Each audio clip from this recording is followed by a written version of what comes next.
Assalamualaikum, apa kabar semua? Mudah-mudahan sehat selalu ya. Ketemu lagi sama Lili di sini, asisten sains pribadi kalian yang akan menemani kalian menjelajahi dunia sains yang menyenangkan. Pada pembelajaran sebelumnya, kita sudah belajar mengenai objek IPA dan pengamatan. Kali ini kita akan belajar mengenai besaran dan pengukuran. Ketika Pak Habibie menciptakan sebuah pesawat, beliau harus melakukan pengukuran dengan akurasi dan tingkat presisi yang tinggi. Jika ada kesalahan pengukuran sedikit saja dalam pembuatannya, maka bisa berakibat fatal pada fungsi pesawat. Bahkan dapat menyebabkan kecelakaan. Wah, ngeri kan sahabat LIC? Oleh karena itu, Pak Habibie harus memahami mengenai besaran, satuan, dan dimensi dengan baik. Eits, tentu saja ini juga berlaku untuk ilmuwan lain, termasuk kamu. Iya, kamu calon ilmuwan di masa depan. Piramida Agung Giza adalah salah satu keajaiban kuno yang masih ada sampai sekarang.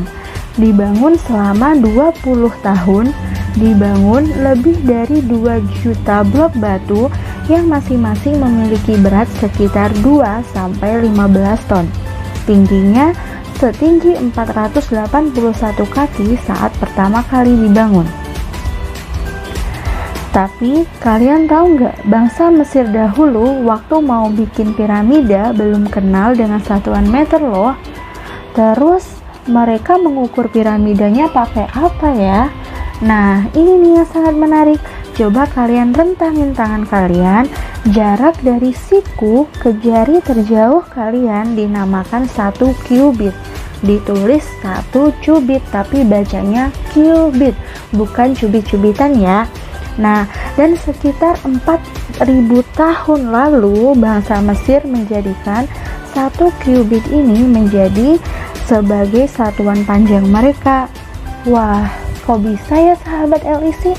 Padahal setiap 1 qubit orang itu berbeda-beda ya. Karena susah untuk menyamakan satuan panjang tersebut, maka lahirlah satuan sistem internasional yang telah disepakati oleh berbagai negara di dunia. Apa saja ya kira-kira satuannya? Yuk, mari kita pelajari di Lentera Education Center. Nah, bukan hanya Mesir aja yang punya satuan sendiri loh. Dulu di Indonesia juga memiliki satuan sendiri, satuan jengkal, yaitu diukur dari jempol kamu sampai ke kelingking kamu ya. Kemudian 1 depa, yaitu diukur dari tangan kanan sampai tangan kiri.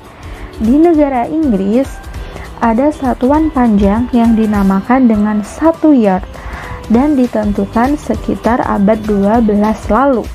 Jarak dari ujung hidung ke ujung ibu jari waktu tangan direntangkan itu sama dengan 1 yard. Seiring dengan kemajuan teknologi dan lainnya sehingga dapat menggagas sistem internasional. Besaran fisika adalah sesuatu yang bisa diukur dengan menggunakan angka. Besaran pokok adalah besaran yang satuannya telah ditetapkan terlebih dahulu dan tidak bergantung pada satuan-satuan yang lain dalam sistem internasional. Besaran pokok ada 7. Yang pertama adalah panjang. Panjang memiliki satuan meter, massa satuannya kilogram, waktu satuannya second, suhu satuannya Kelvin, kuat arus satuannya ampere, intensitas cahaya satuannya adalah kandela, jumlah molekul zat satuannya adalah mol.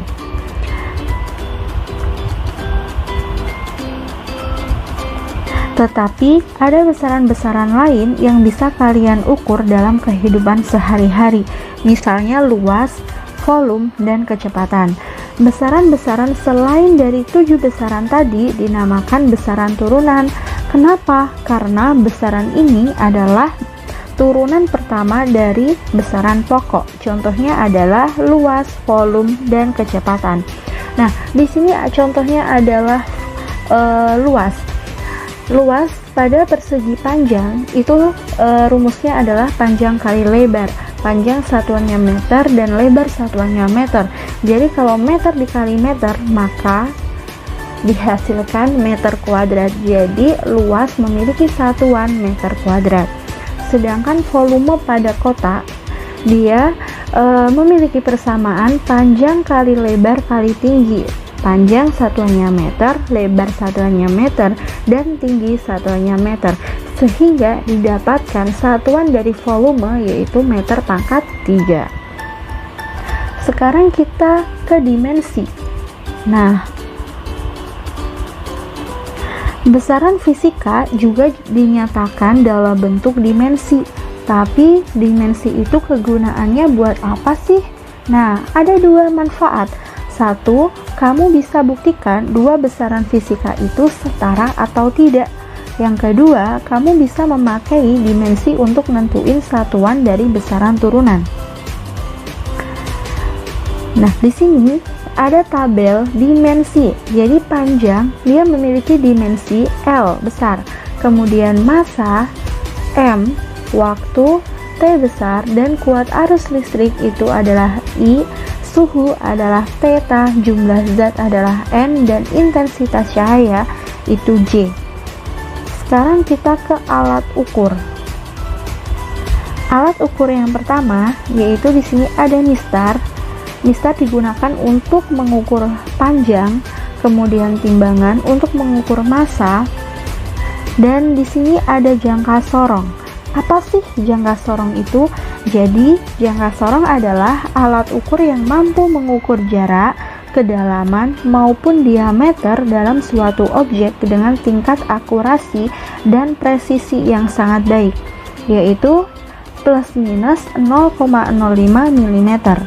Hasil pengukuran dari ketiga fungsi alat ukur tersebut dipajang dengan cara yang sama. Nah, alat ini dipakai secara luas pada berbagai bidang industri. Ya, industri apa saja? Yaitu industri teknik, mulai dari proses desain atau perancangan, manufaktur atau pembuatan, hingga pengecekan akhir produk.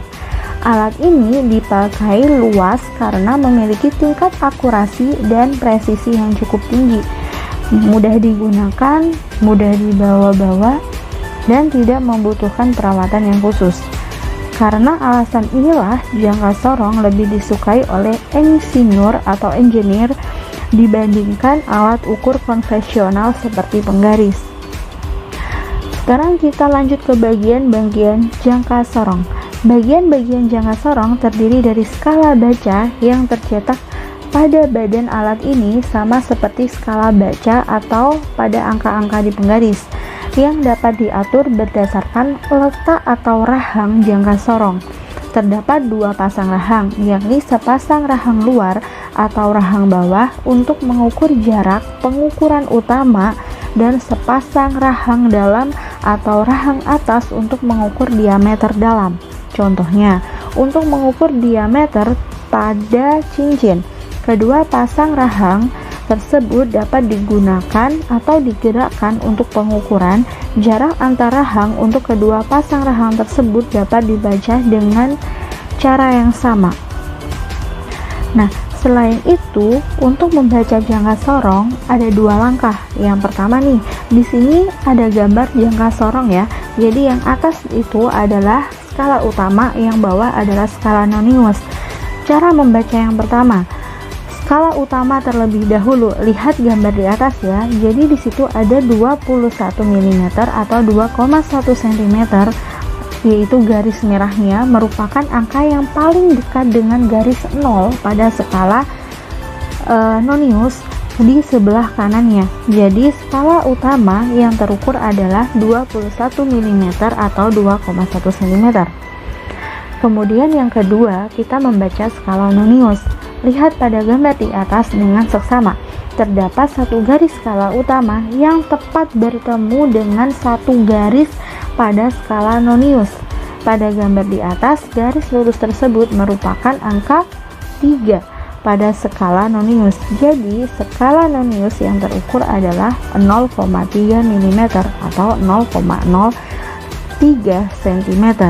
Untuk mendapatkan hasil pengukuran yang akhir, tambahkan kedua hasil pengukuran di atas sehingga hasil pengukuran di atas 21 mm ditambah 0,3 mm hasilnya adalah 21,3 mm atau 2,13 cm. Sekarang kita lanjut ke micrometer scope.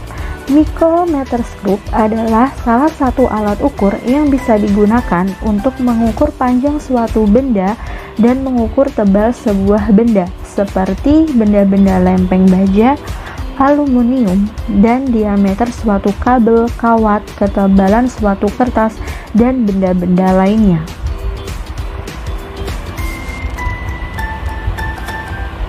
Cara membaca hasil pengukuran dengan micrometer scope. Nah, di sini ada gambar. Jadi dari gambar tampak bahwa skala utamanya adalah 4,5 mm dan skala nonius sebesar 29 kali 0,01 mm. Jadi semuanya itu dalam bentuk milimeter. Nah, diperoleh 0,29 mm. Jadi untuk hasil pengukuran micrometer scope pada gambar yang kakak sajikan ini yaitu skala utama ditambah skala nonius 4,5 ditambah 0,29 sehingga diperoleh 4,79 mm. Ketidakpastian mutlak memiliki persamaan setengah kali skala terkecil alat ukur. Jadi untuk mistar itu sebesar 0,0 cm, jangka sorong 0,005 cm, micrometer scope 0,0005 cm. Nah, semoga bermanfaat materi yang kakak berikan tentang besaran dan pengukuran. Akhirnya sampailah kita di penghujung pembelajaran. Lili mengucapkan terima kasih untuk kalian yang sudah nonton sampai akhir. Mudah-mudahan bermanfaat. Jaga kesehatan selalu, keep smile and be happy. Oke, Assalamualaikum.